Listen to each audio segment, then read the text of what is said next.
Welcome to For Collectors.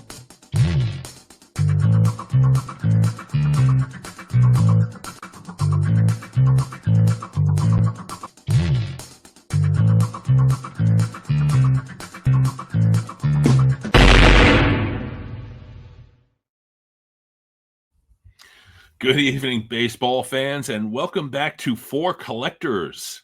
It is a channel for collectors, just like you and I. And my name's Dan, and I am incredibly pleased to welcome back to the channel Al from Love of the Game Auctions. Sadly, we do not have Andy tonight because Andy has family obligations. You know, it's Thanksgiving week and everything next week. So we're going to go over the Love of the Game auction that opened last week and closes on Saturday, November 29th. And we're going to go through some lots and talk about some things. And it's, as it normally is with Love of the Game, a pretty awesome auction for fans of baseball, cards, baseball memorabilia.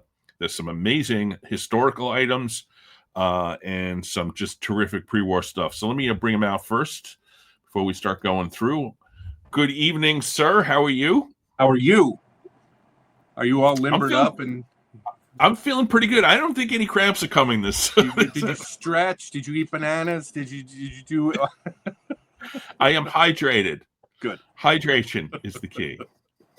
So I had forgotten that you know that was our last one was the one. It went so long that I had to stand up with cramps. So I had more people come up to me. Time. More people came up to me at the National and like walk past my booth, grabbing their legs. You know, it was great.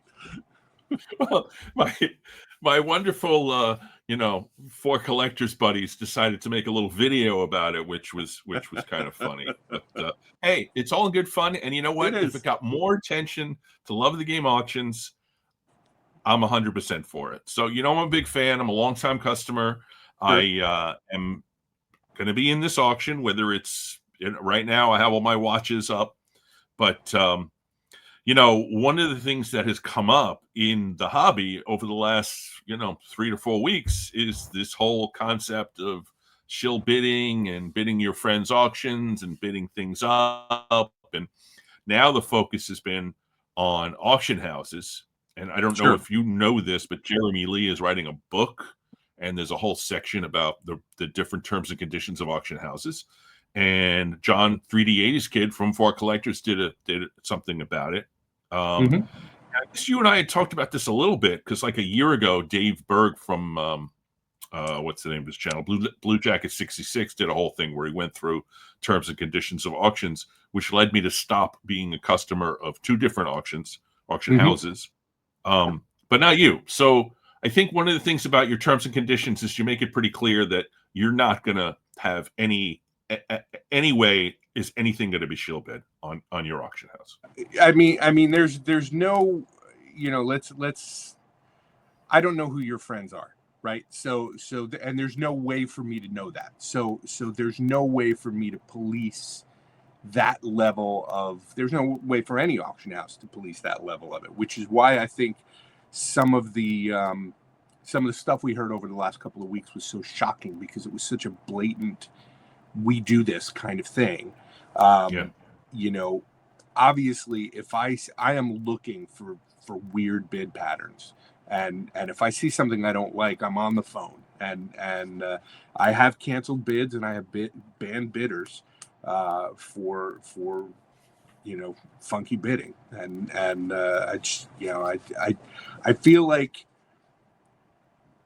this issue, the fact that it's an issue now, it's always been an issue in the auction house business, and it's a part of the reason why I started this company. I was a collector, and I was looking to try and figure out what's my next business going to be, and I thought, I really think that the hobby needs just an ethical auction company, and I think that the hobby can support one, and so I'm going to start one. And if I'm wrong, I'll go out of business and I'll go do some other thing and make money doing that, and I'll go get a job someplace, and So it's really important to me to run the business the way I am. I've heard about this book that's being written, and it'll be interesting to see what's in it and whether I agree with it.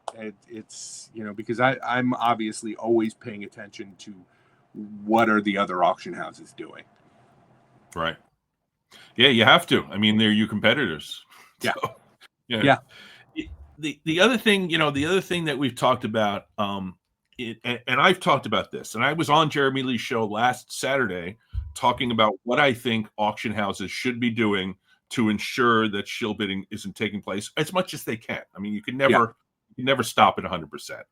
But one of the things I know, and you had an interview with a friend of mine who he hasn't released it yet, but by the time this gets, we'll probably have released it. Will you talk about proactive measures that you guys take to make sure that the bidding is on the up and up?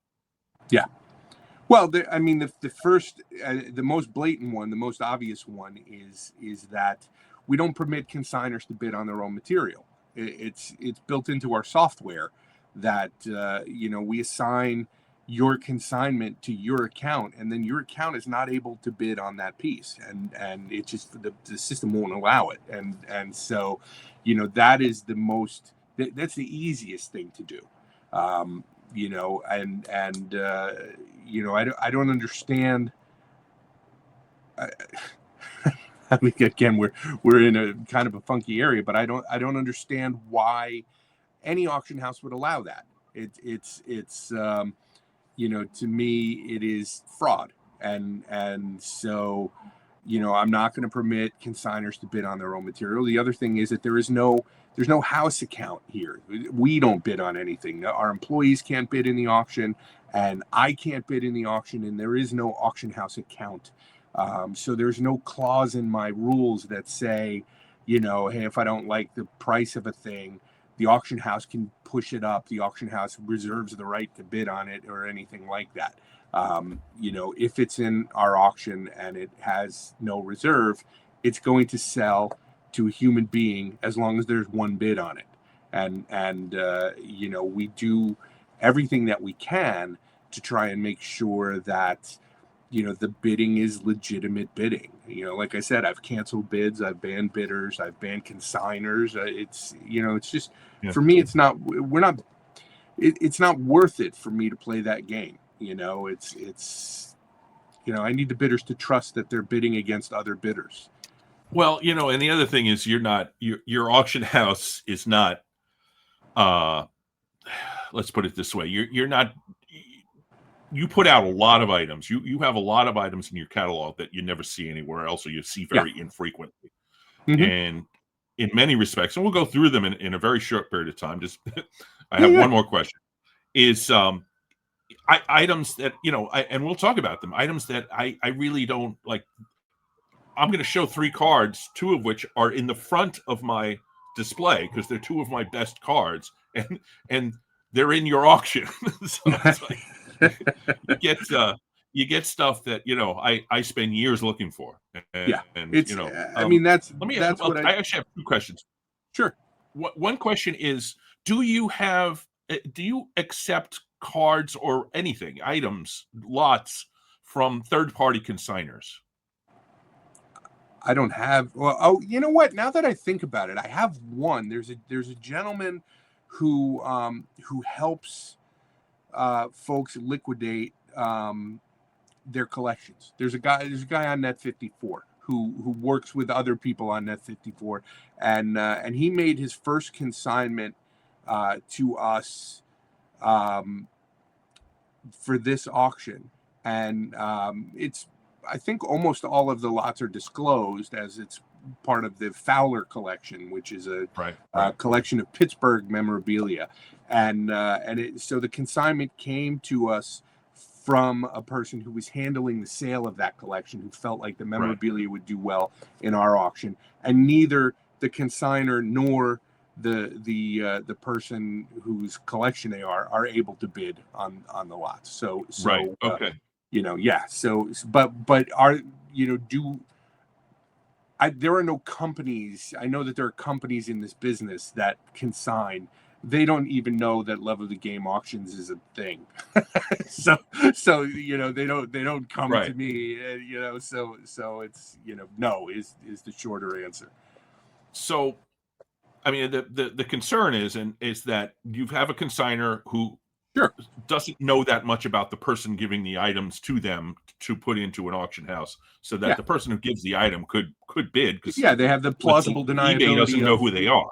Right. Yeah, Exactly. it's was it four sharp corners? Like I don't know. I don't know that they do anything wrong. In fact, I would say they don't, because I've dealt with them many times and they're good. But that's the kind of company I'm talking about. They take cards in, then they put them on eBay. And so eBay may not even know who the original person is that put the card in. But in this scenario that, I mean, the collection has a name, so you obviously know. Yeah. And the consignment is in the name of the consigner is the person who actually owns the stuff. And the person who facilitated the transaction, the third party, so the consigner can't bid on it because it's the consignment is in his name. He's the one that's getting paid. Right. The third party knows, the person who kind of pushed this guy in our direction knows he can't bid on this stuff, and he's fine with that. He has no intention of bidding on any of it anyway. He's a solid guy. I think one of the things in this whole discussion that and I am, I think shill bidding is terrible. I could sit here and talk for the whole hour about this. This is there's this attitude that among some collectors that it's okay as long as you're willing to pay the price that the thing gets shill bid to.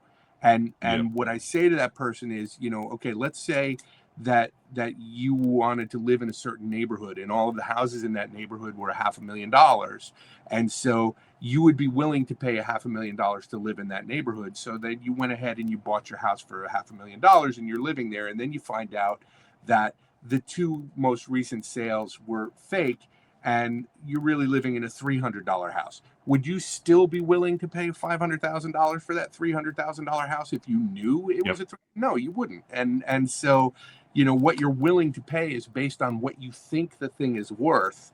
And if the price that you think it's worth is artificial, then you're not really willing to pay that amount.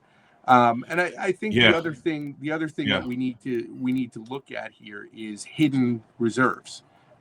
Which is another thing that happens with auction houses, where you could be bidding and not even realize that you have no chance of winning the thing because there's the auction house puts a hidden reserve on it, and you'd never even know that there's a reserve until the auction is closed and you're the high bidder, and then you look and it says reserve not met. Reserve not met. That number could be a number that was set in stone at the beginning of the auction. But it could also be a moving target where if the reserve is hidden, what's to prevent the consigner from saying, hey, it looks like we're going to sell this for $10,000. Let's push the reserve up to 15,000 and see if we can see if we can get a little more. Let's push it to 20. Let's push it to 25. That could be a moving target throughout the entire auction. And it could be at any point during the auction, the consigner calling and saying, hey, I don't like what this is selling for. Put a reserve on it. If you allow hidden reserves, there's nothing that prevents that from happening. So you guys don't have hidden reserves, but there is a reserve, and I read in the terms and conditions that this paragraph number 17, you have two types of reserves. You have one that you disclose at the very outset in the description of the item, and then you have one that has a trigger that 1 week before the end of the auction. So there's no secret reserves, but you do have reserves. So describe those the ways that works with your auction. So we almost never have reserves. I think we've had one in the last 2 years. But what we do, and we do them if it means that we can get a high value consignment. So if there's a $2,000 item or a $5,000 item in my auction, it doesn't have a reserve. If there's a $50,000 item in the auction, there may be a reserve. And so what we do is we disclose right in the description of that item, there is a reserve on this item. And then a week before the auction closes, we go in and we modify the description and say the reserve on this item is set at $35,000 or whatever the number is, and then we take the bid up to the reserve so that the next bid meets the reserve, so that there's no questions about what it is, there's no moving target, there's no, we're putting this thing out there so everybody knows this is the number, and you need to hit this number if you want to buy the thing.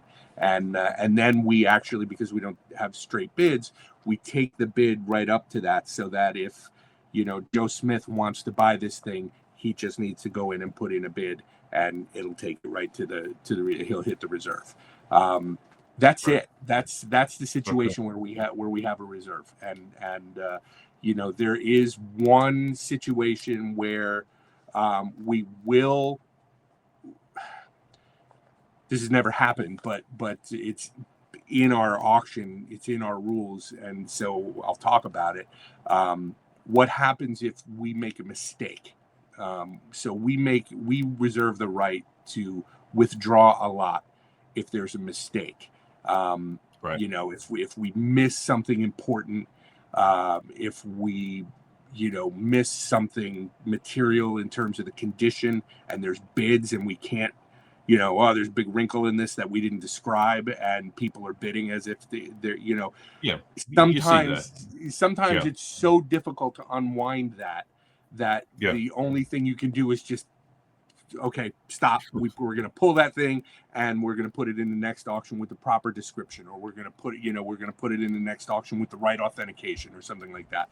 Sometimes that mistake is not worth pulling the lot, and so if that were to happen, we do have something in our rules that say, okay, if it's not the kind of mistake that we would pull the lot for, but we want to be safe for the consignor, we want to be fair to the consignor, we will put a confidential reserve on that piece. It's never happened, but I want to cover my bases, and I also want to be transparent and in my rules, so I do state that in the rules. But for the most part, if there's a reserve, that there's a reserve, what it is, and what the number is. Right. All right, so let's take a look at it. All right, so here it is. This is the November auction. Actually, what did you call it? It's the it has a name. It's Fall Premier Auction.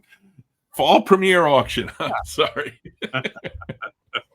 So the cool part about this is lot number one is a card that some of us have never seen before. Yeah, it's a great with the Joe DiMaggio card with the tab, right? Yeah, it's a great card. I think it's safe to say that this is the best Z-Nut. Like the DiMaggio Z-Nuts, there's this one, and then there's the batting pose, which there's actually an example of later in the auction, are the two pre-rookie DiMaggios.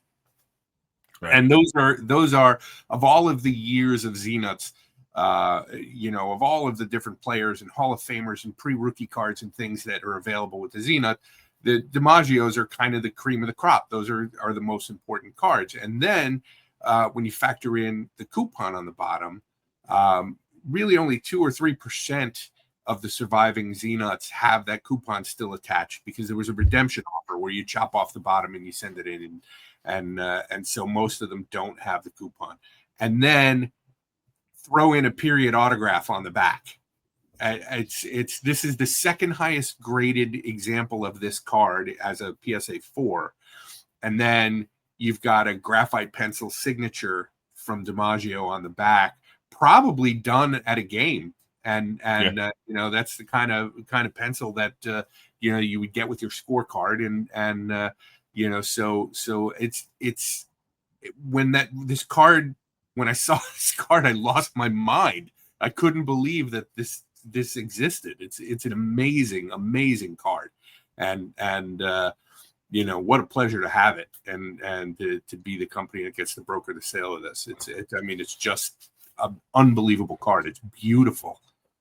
So it's in the territory of cards that I probably couldn't afford right now, but somebody is going to own, I don't know. I mean, maybe the best DiMaggio card out there, probably. I can't think of a better one. It is. I mean, you know, the DiMaggio rookie card, the 1936 Worldwide Gum card, which we have one of those in this auction too, is an incredibly scarce card. It's a tough card, but I mean, this is a period signature on the second highest graded example of his pre-rookie. I mean, it just boggles the mind that this card even exists. I can't even. I mean, you had to see my face when I picked it up and the consignor put it in my hands. I was like just completely blown away. So lot number 2, and we're not going to go through all 1,200 or whatever it is. You want to? We can. Lot number 2 is Oscar Charleston, one of the greatest baseball players in the history of baseball. Mm-hmm. And it's an Aguilitas, 1924-25 Aguilitas. And I do want to show a card. I want to show off because I've never shown this before on the channel, my channel or any channel. And this is a 26-27 Aguilitas of Paleo Chacon. I just got this card about, I don't know, 2-3 weeks ago. I didn't pay the Oscar Charlton number on it, but it is a beautiful card. I just love the sort of like the way the picture is portrayed, and it's just terrific. So I'm going to take myself off solo layout. Card. But let's look at this one. Yeah. Like I said, different year, earlier year, but just the way the colors and the shading on it, you know, it's like this kind of black, not black and white. It's almost like a yellowish kind of thing, but it's it has a real period feel to it. Is the point? Yeah. And he Hall of Famer, obviously, and just anything you want to talk about with this card?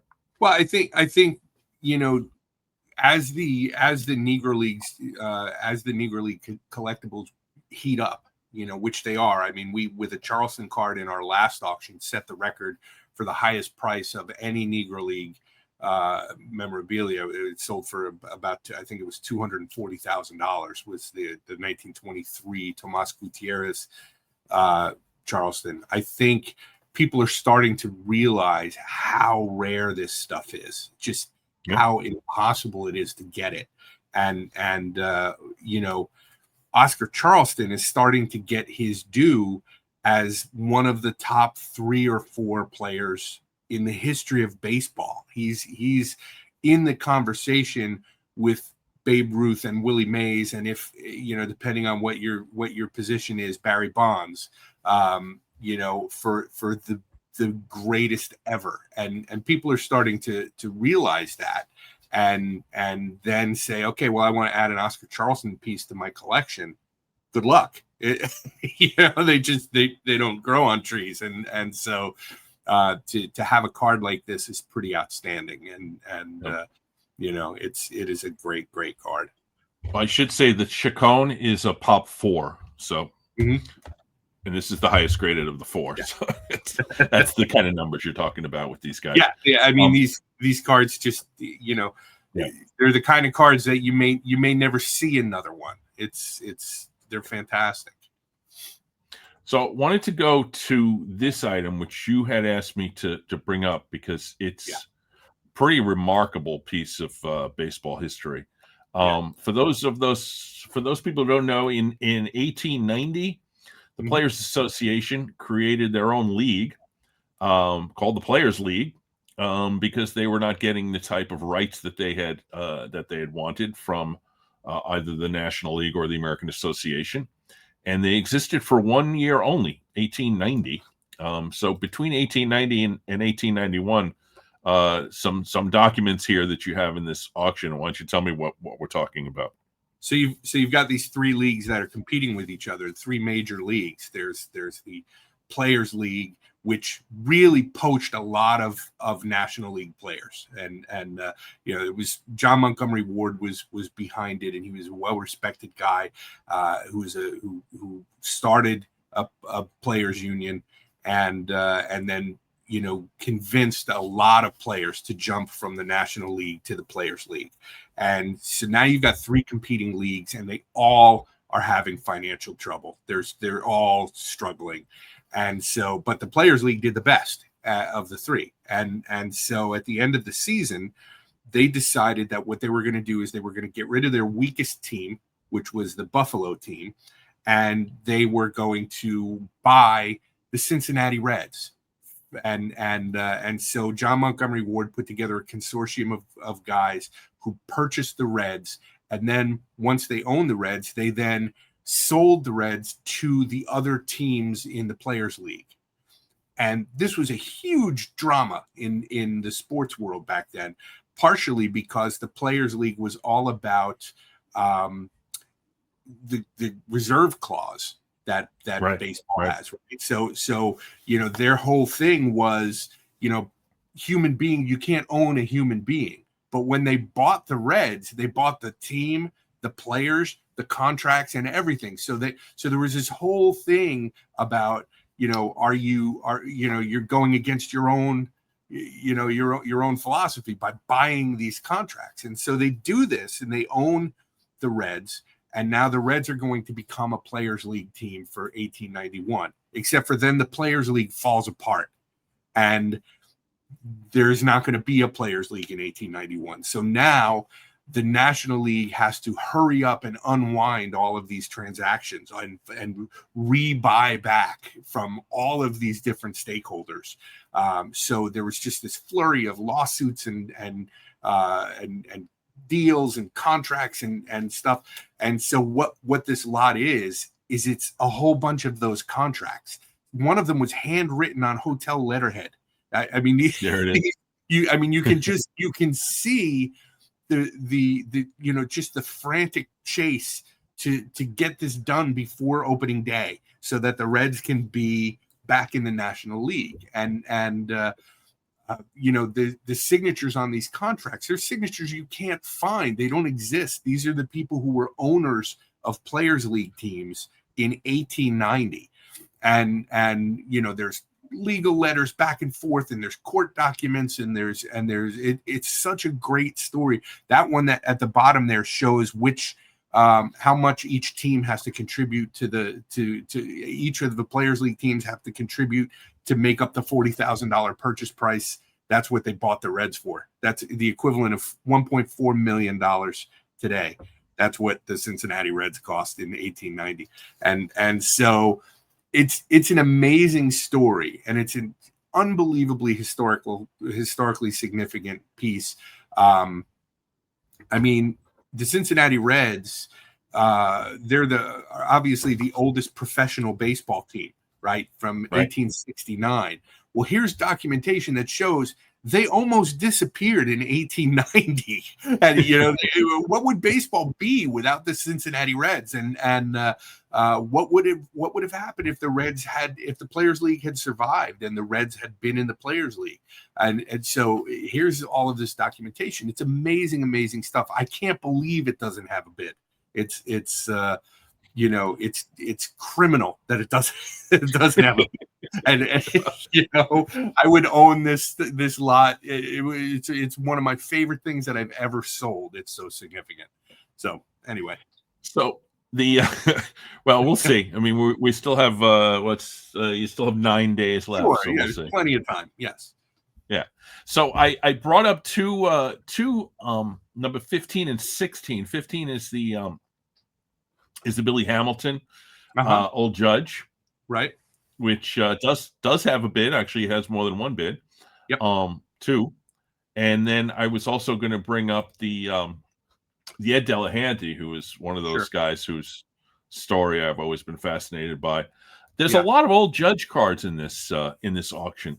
Talk to me a little bit about that. Sure, we've been selling a lot of old Judges. It's kind of the 19th century stuff is sort of a passion of mine, and I think one of the things that's really important to know about old Judges that I don't think comes out enough, and we're as much to blame as everybody, but old Judges are not really one set. Old Judges, there's 1886, 87, there's 1887 Old Judges, 1888, 1889, and that Billy Hamilton is an 1890 Old Judge. Right. So we just talked about the Players League, and here's how you can tell an 1890 Old Judge. If you look at the text box where it says Hamilton, after his team affiliation, it says NL.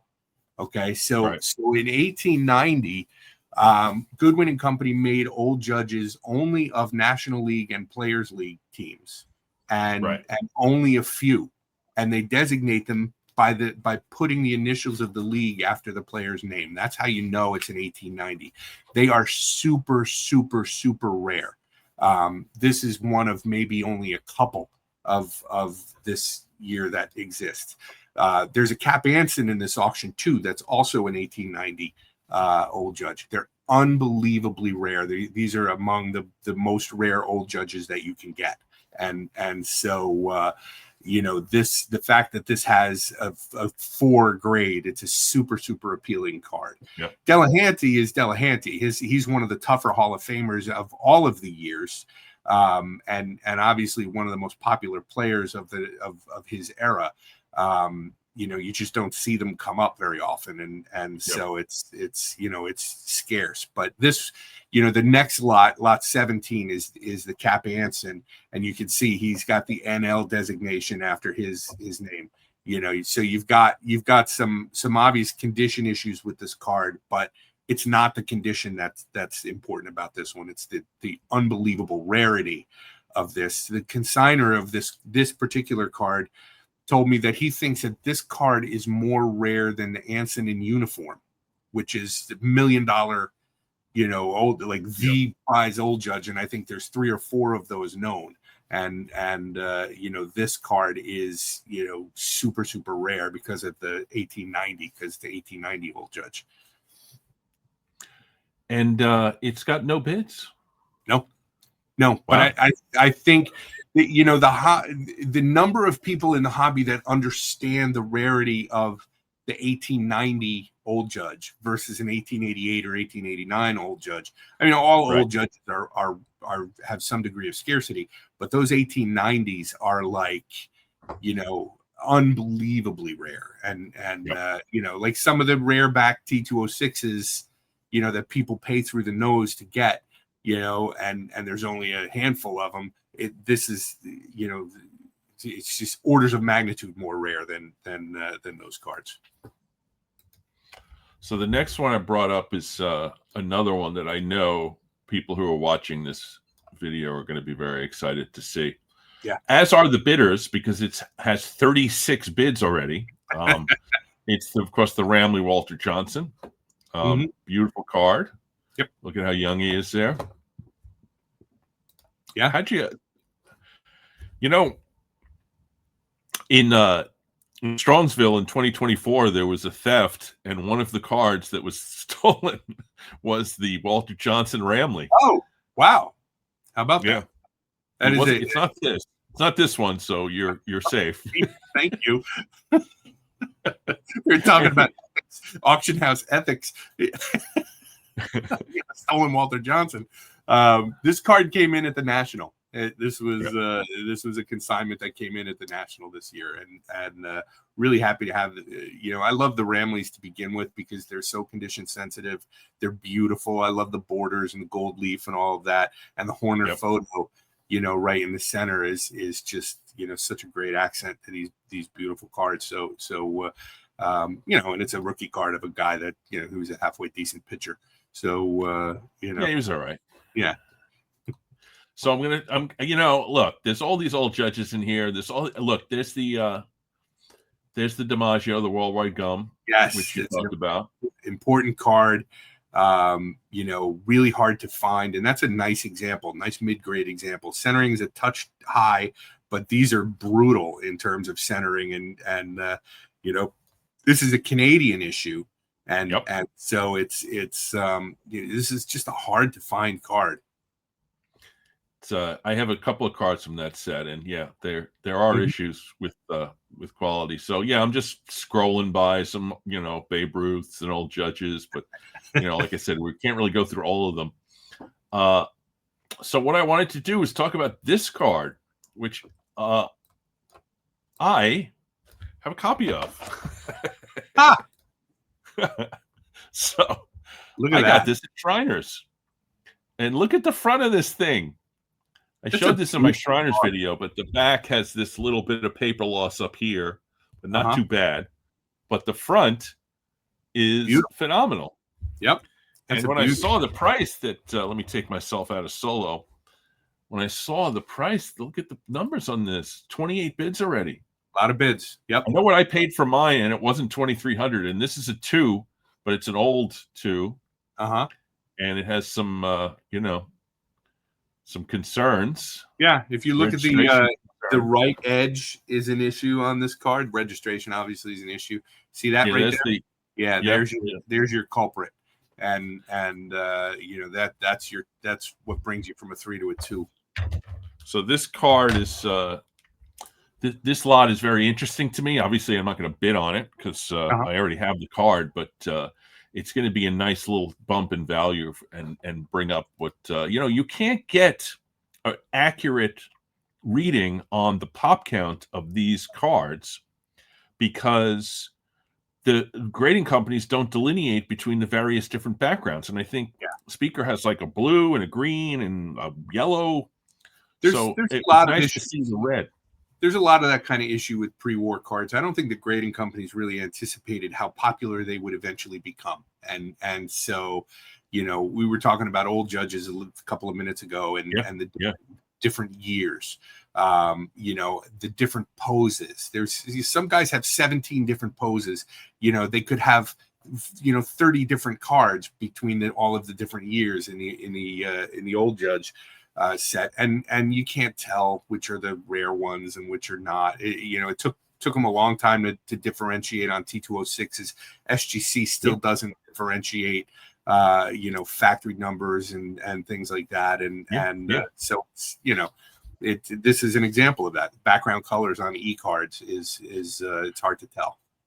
The other thing I like about your description of this one, and when I got this card and researched it, the George Close Candy is not really the distributor of this card. They're one of the advertisers, but the most prominent advertiser of a card that really we don't really know who produced them or who printed them.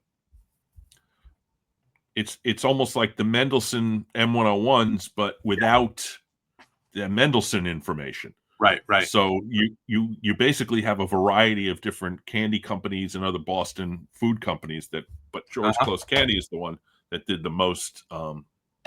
They utilize the advertising the most of the companies. So again, another pre-war issue that doesn't really get brought up very much, but not all that important. But anyway, so 60 was pretty exciting for me to see that. So thank you for putting that in there and making me feel like I have a good collection.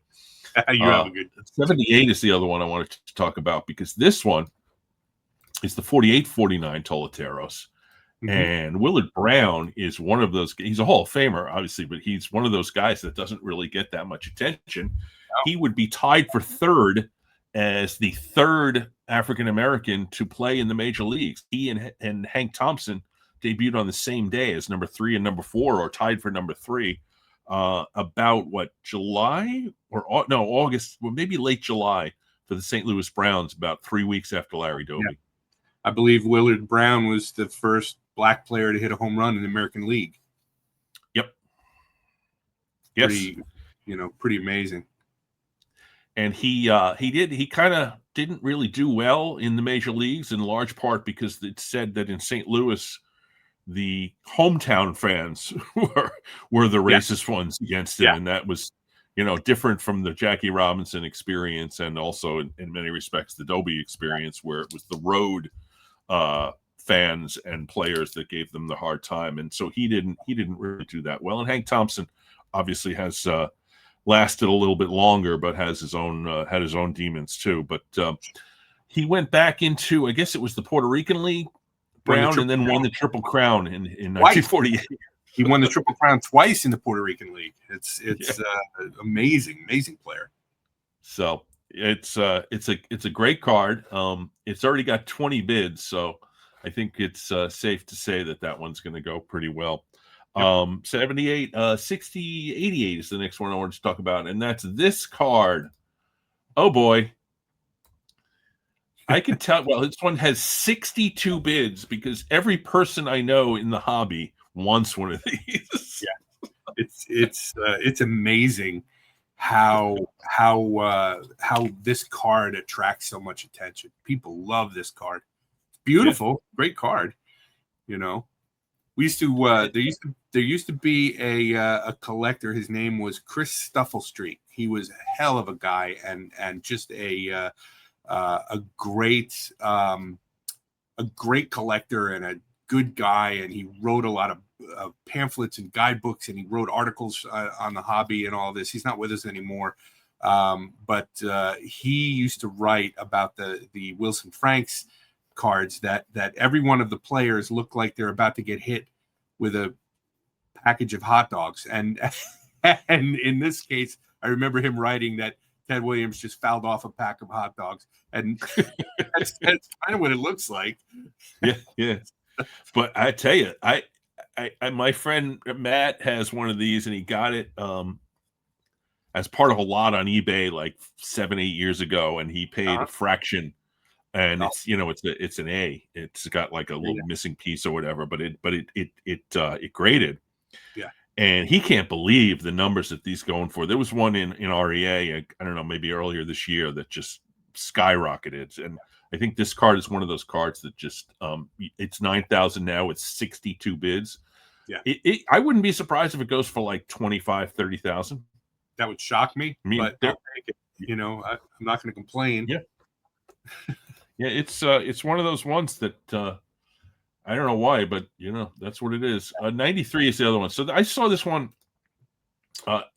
Andrew had this on display at Shriners, and I'd never seen it before. And I don't know much about ComSpec, 1972 ComSpec.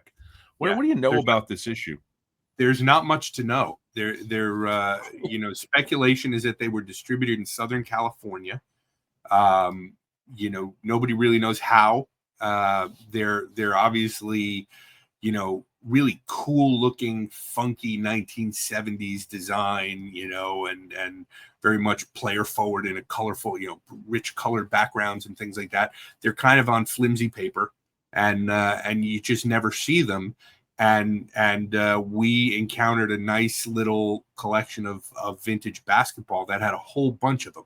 And, we didn't even know what they were when they came in. We weren't familiar with the issue. And it was only when I started looking at them for description purposes, and to try and figure out what are we going to send in for grading, that I realized, wow, these are really, really valuable cards. And so, we wound up sending them all in, and they're all in this auction. But the Kareem is that's just a special card. Yeah, there's a lot in the auction. Are there any more that were from the consignor that are going to be in future auctions? No, we put them all in this one. Okay. So let me see. We're running a little bit behind. I did want to talk about the World. There's a lot of World Series programs. Are they from the same consignor? There was a full run or a large run of World Series programs from the 1920s to the present. And so this collector, a lot of these came from the Copeland auction way back. And there was a large collection of World Series programs in that auction. So they've been in the same collection for years and years. And they finally decided it was time to part with them. So we've broken them out. The earlier ones, in most years, there's a program or a scorecard from each team, and then once we get into the 1940s, we start to group them together a little bit. We've got a lot of non-World Series, a lot of 19th century scorecards and early 20th century scorecards in this auction too. I think scorecards and programs are unbelievably undervalued. They're super, super rare. They were made for that day. And most of the time they get thrown in the trash, and you can learn a lot from the games. You can pick up a lot of information in some cases with the early scorecards that's not available because there's no box scores, and so it's pretty cool to see these. And they were also beautiful. They're really put together nicely. So, well, let me show you this one because I think this one appeared on your IG recently. It's a gorgeous photo of I guess it's Snyder, Hodges, Robinson, Reese, and Campanella from 1951. You really don't get any better than this if you're a Dodgers fan. somebody posted on Instagram on our. Somebody commented that if these guys didn't play in New York, they wouldn't be in the Hall of Fame. What? What? so I mean, okay, that's a hot take, but this is a fantastic photo, and it's really well composed. We got some. Well, one of the shocking things about Duke Snyder's Hall of Fame induction is that he didn't get elected until 1980. Yeah. Which is absolutely ridiculous. And Hodges didn't get elected until what, 2022 or 23? Yeah. So they really they actually suffered, I think, from the fact that there was so many of them on one team. I agree. But yeah, that's a good one. So let me see if I can do this by looking through auction, because I'm skipping ahead now. 458. Oh, that's not going to give me. Now, if you see that where it says title. Oh, title, not title. Yeah, lot number. Yeah, there we go. All right. Kalamazoo bats. Why did you choose this card? I'm very curious about this as a card that you wanted to talk about. Because Kalamazoo bats, John Mangini talks about these. Okay. And I thought he was I thought he had made them up. I literally didn't know. Kalamazoo bats is an actual card. What's the story here? So they're great. They're great cards. They're tobacco cards. They're oversized, as you can see. But what I like best about them is that not only are they photographic, but they're outdoors. And so most of the old Judge cards those photos were taken in studios. All except for the Brooklyn Outdoors and the California League old Judges were taken indoors. And so here, if you look at some of these K-bats, there's you can see players in the background. You can see what the ballpark looked like. You can see, they're actually taken on the field, and so that is something that's really, really kind of unique to this issue. And for the most part, there's little exceptions here and there, but as far as 19th century baseball, this is as good as it gets in terms of wanting to see what did the fields look like. I just added it to my watch list. I was curious because Al Maul was he was one of these guys that was like a so-so player, but everybody liked him. So he stuck around for a long time, even though he wasn't particularly great, because everybody wanted to have him on their team. All right, so the Punch Cigarros are another. Did you have them in the? I think you had them in the last talk. Yeah, right? I hate to say we've had a lot of them because there aren't a lot of them, but I think we've sold. I think we're up to 6 or 7 that we've sold in the last few auctions. In our last auction, we had one that had the paper backing, which there are very, very few of those available that survive. But this one does not have the paper backing, and still pretty rare. Yeah, and then you have the 641 and 642 of both. Yeah. Mm-hmm. From the Richard Merkin collection. You don't know anything about Richard Merkin, do you? Yes, I do. He was he was a painter. He was an artist and a pretty legendary collector. He had a huge collection of Negro Leagues material, and not long ago we had one of his paintings. He used to do I want to say New York Magazine, Dan. He did illustrations and paintings for New York Magazine, or maybe it was for the New Yorker. And there was a in their stuff to do in New York section. There was the Burdick collection was on display at the Met, and Merkin did a painting. It was huge. It was enormous. Did a painting of Burdick. Surrounded by all these different baseball cards. We sold this about a year ago in our auction. And it was the same Oh. guy whose collection is it's personalized all over the hobby. Yeah, he had a lot of cards in various different auctions that I've seen over the years, and they all tend to be Cubans or Cuban issues or other Negro League players. A lot of photos, a lot of beautiful photos he had. There we go.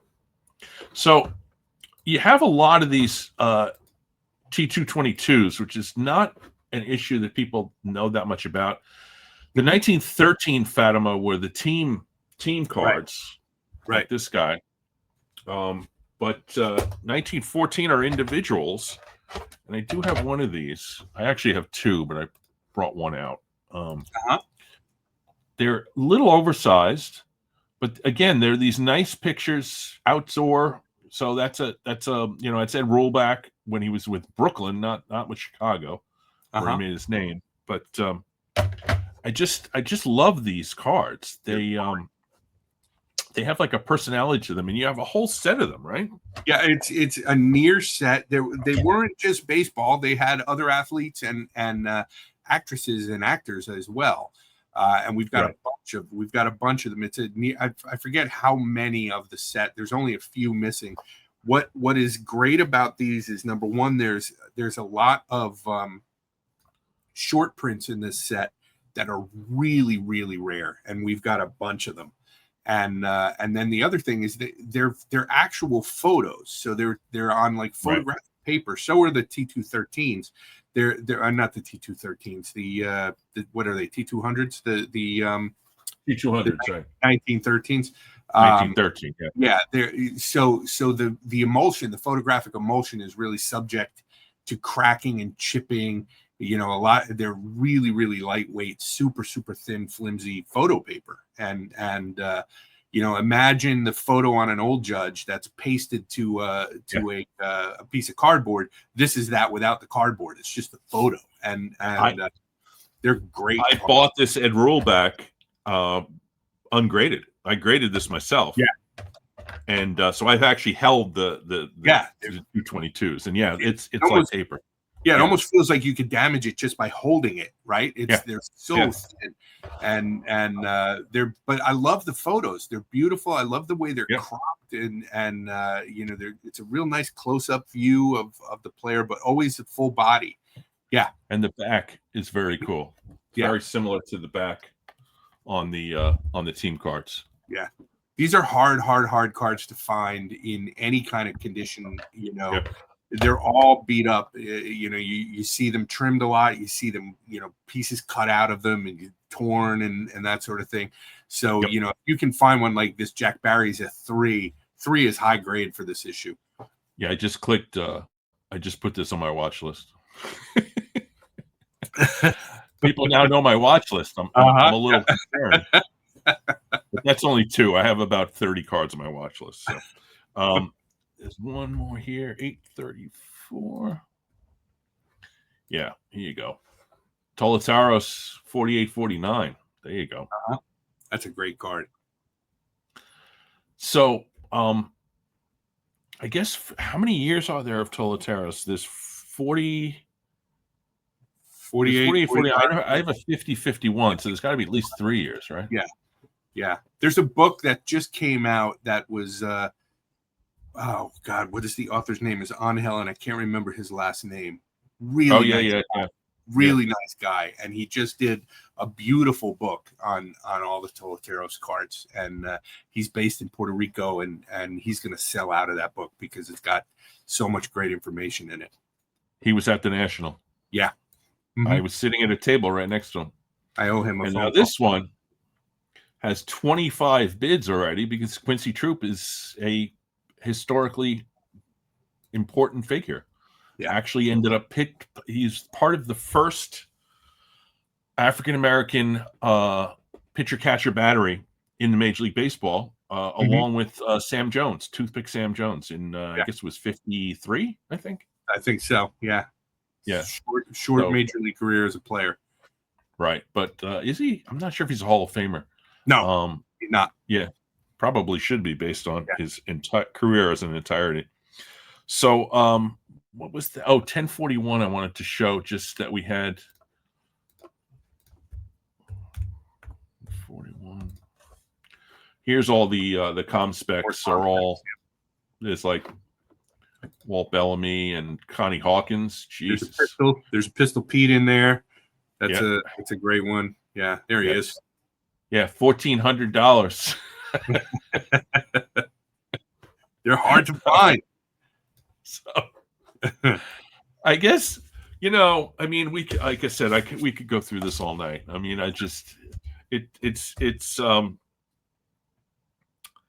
it's remarkable how you do it. Like, what, 4 times a year, or is it 6? 3. We do 3 a year. 3.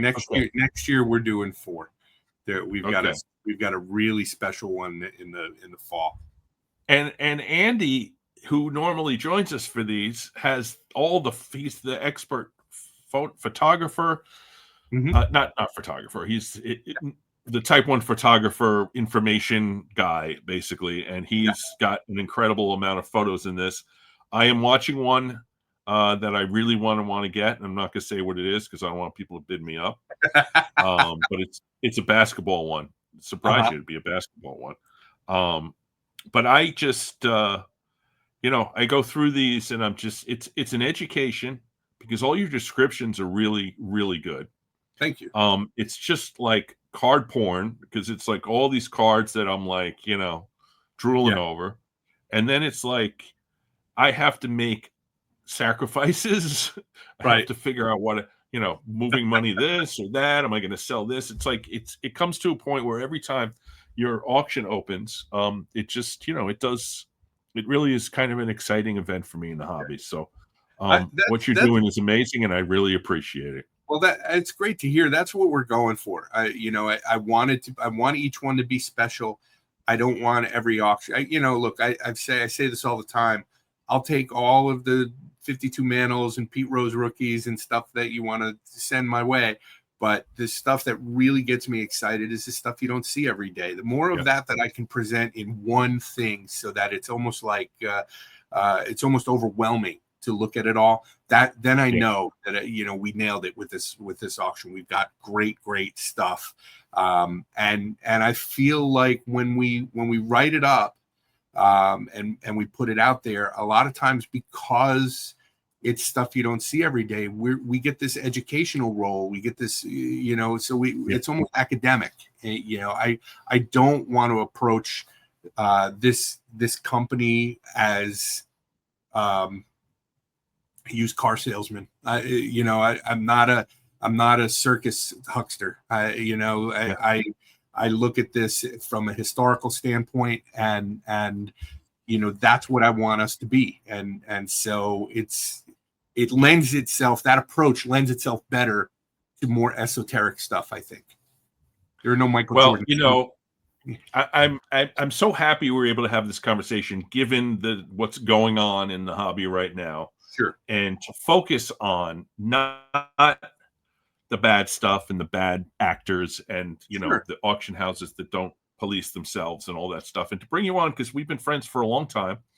Yeah. And not just in cards, but, I know you outside of cards, and I know your character, and I know the type of business that you run, and I know your partners and your employees. And it's a pleasure to be able to do something that's positive in the hobby and say, this is somebody who you should be, looking at the items that he brings in. Well, and I have another piece of good news for you. No cramps this time.